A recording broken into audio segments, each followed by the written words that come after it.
The girl watched from the top stair with bare feet and a quilted blanket wrapped around her shoulders, and she did not blink when the wagon stopped in front of the house. Margaret Hollis climbed down before the driver could offer his hand. She carried one trunk and a canvas bag and nothing else in the world, and the October wind pressed her skirt flat against her shins as she stood in the yard of a man she had never met. "You are smaller than I expected." The voice came from the porch. Caleb Dawson stood with his arms folded and his hat low, and the light behind him made his face hard to read. He was taller than his letter had suggested. Broader, his boots were caked with mud, and his sleeves were rolled past the wrist, and he looked at her the way a man looks at a horse he is not sure he wants to buy. Margaret set her trunk on the dirt. "And you are taller than your handwriting." He almost smiled. Almost, then he turned and walked inside without carrying her bag, and she understood right then that nothing about this arrangement would be given freely. The posting had been plain enough. A widowed rancher in the Bitterroot Valley needed a woman to cook and keep house through the winter.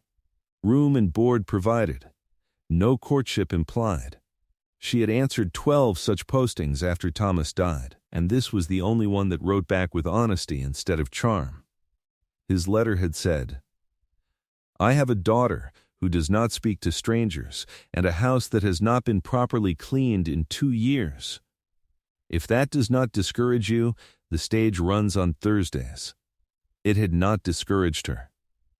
She had sold the house in Cheyenne, the furniture, the cookstove, the china, the rocking chair Thomas had built with his own hands. She sold everything she owned until the only thing left was a single trunk and the canvas bag on her shoulder and the dress folded in paper at the very bottom where no one would think to look. Her wedding dress. Ivory cotton with lace at the collar that her mother had sewn by lamplight the week before the ceremony. She had not worn it since the morning Thomas slipped the ring on her finger in a church that smelled of pine and beeswax, and she could not say with any certainty why she had kept it. She only knew that when the auctioneer asked if the trunk had anything worth listing, she had closed the lid and told him no. The house was worse than his letter had described. Dust sat on every surface like a second skin. The stove had not been blacked in months. There were dishes in the basin from what looked like 3 days of meals, and a pair of trousers hung drying over the back of a chair in the kitchen, as though the room had simply stopped being a kitchen and become whatever Caleb needed it to be on a given morning. Margaret set her things in the small room off the pantry that he pointed to without explanation. There was a narrow bed with a wool blanket and a window that faced the barn. She could hear the wind pressing against the glass, and somewhere in the house a floorboard creaked. She turned and found the girl standing in the doorway. Lucy Dawson was 6 years old and had her father's jaw and her mother's eyes, or so Margaret would later learn. She wore a dress that was too short at the hem and too wide at the shoulders, and she held a wooden horse in one hand with the grip of someone who had been holding it for a very long time. Neither of them spoke. Margaret crouched down so their eyes were level. "That is a fine horse." Lucy looked at the wooden figure in her hand, then back at Margaret, and then she turned and walked away without a sound. That night, Margaret cooked salt pork and potatoes and cornbread from a recipe she could make with her eyes closed. She set the table for 3. Caleb sat at the head and Lucy sat across from him, and Margaret placed the plates and then hesitated, unsure whether she was meant to sit or stand. "There are 3 plates," Caleb said without looking up. "Sit." She sat. The meal was quiet. Lucy ate everything on her plate and then slid off her chair and disappeared into the back of the house like a small ghost in a worn dress. Caleb watched her go, and something moved behind his face that Margaret could not name, and he pushed his chair back and carried his plate to the basin before she could reach for it. "She has not had a woman at this table in 2 years, he said with his back turned. "Do not take the silence as judgment." Margaret dried her hands on her apron. I did not. He nodded once, and he left the kitchen without saying good night, and Margaret washed the dishes alone in the lamplight and listened to the wind crawl across the roof. The days found a rhythm. Margaret cleaned the house room by room, starting with the kitchen and working outward the way water finds its level. She scrubbed the stove. She mended the curtains. She aired out the rugs and beat them against the fence until the dust rose like smoke. She reorganized the pantry and wrote a list of supplies on a scrap of paper and left it on the table where Caleb would find it. And he said nothing about it but brought everything she listed the next time he went to town. Lucy watched her from doorways, from the far end of the porch, from behind the woodpile. She never came close, and she never spoke. But she was always somewhere nearby, and Margaret learned to feel her presence the way she felt the shift in weather. On the fifth morning, Margaret came downstairs and found a place already set for her at the table. The fork was crooked, and the cup was turned the wrong way, but someone had dragged a chair from the sitting room and placed it where Margaret usually sat, and there was a folded cloth napkin beside the plate that had not been there the night before. She looked at Caleb. He was standing by the stove with coffee in his hand, and when she glanced at the place setting, he shook his head once, very slightly, as if to say it was not him. Margaret looked toward the hallway and saw Lucy standing just inside the shadow, watching with both hands wrapped around her wooden horse. Margaret sat down in the chair without making a fuss about it. She unfolded the napkin and placed it in her lap, and she said, "Thank you, Lucy." Lucy said nothing, but she came to the table and sat in her own chair, and that morning she ate her porridge without leaving early.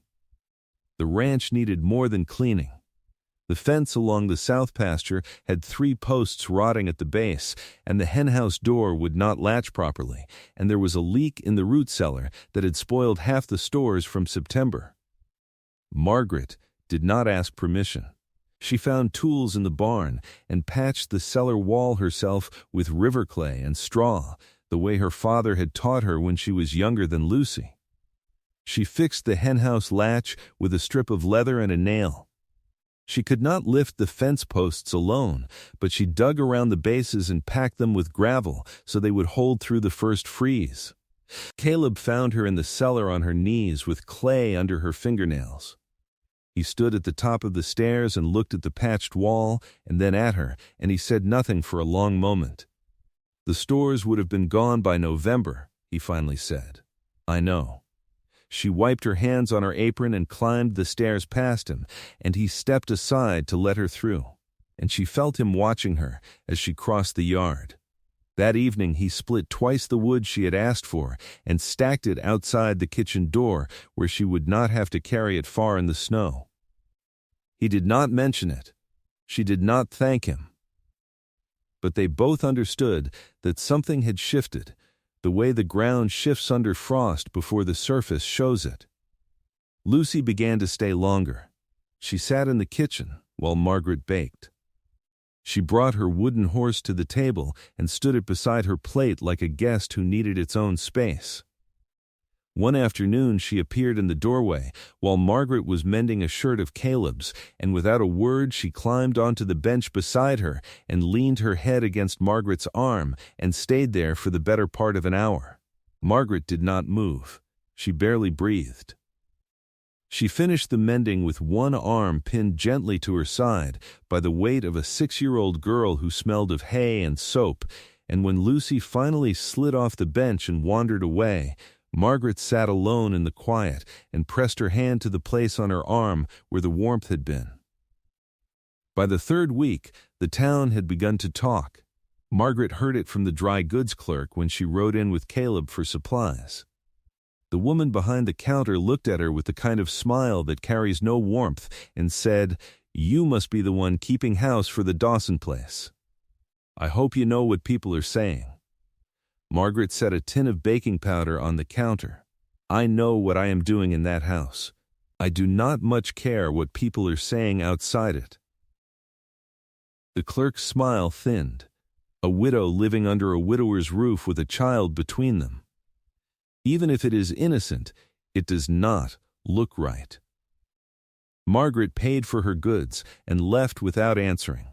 And on the ride back to the ranch, she sat beside Caleb on the wagon bench with the wind in her face and said nothing about it. But that night she lay in her narrow bed and stared at the ceiling and thought about leaving. She had no people waiting for her anywhere. She had no house, no savings beyond the small wages Caleb had agreed to pay at the end of winter. She had nothing except a canvas bag and a trunk with a dress at the bottom that she could not explain keeping and could not imagine giving away. She almost told him the next morning. Almost said she would stay through November and then find a position somewhere else, somewhere the arrangement would not cost him his standing. But when she came down to the kitchen, Lucy was already there, standing on a stool at the counter with flour on her hands. "I am making biscuits," Lucy said. It was the first full sentence she had spoken to Margaret. Margaret stopped in the doorway. She pressed her lips together and blinked, and she crossed the kitchen and stood beside the girl and said, "Then we had better add more butter." They made biscuits together that morning while the sun came through the window in long gold bars, and Lucy laughed once when the dough stuck to her fingers. And it was the sound of something unlocking in a room that had been closed for a very long time. Margaret did not mention leaving again. But the question did not leave her. It sat in the back of her mind the way the dress sat in the bottom of her trunk, folded and waiting and impossible to throw away. She was not family. She was not wife. She was a hired woman in a dead woman's house, and the longer she stayed, the more she felt the shape of the life she was filling without anyone asking her to fill it. Caleb noticed more than he said. He noticed that Lucy set Margaret's place at the table every morning now, fork crooked, napkin folded. He noticed that Margaret sang while she worked, low and quiet, hymns she must have learned as a girl. He noticed that the house smelled different, like bread and lavender soap, and something warm he could not name, something the house had not smelled like since before Clara died. He noticed the trunk. It sat in the corner of Margaret's room, and the lid was always closed, and once when he passed the open door he saw her kneeling beside it, with her hand resting on the top as though she were touching something alive.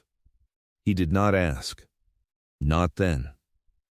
The first snow came in late November, and it came hard.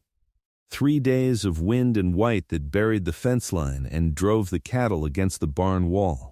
And Caleb worked from before dawn until after dark to keep the animals fed and the pipes from freezing. Margaret kept the stove burning and the house warm and the meals ready when he came in with ice in his beard and his hands so cold he could not unbutton his coat.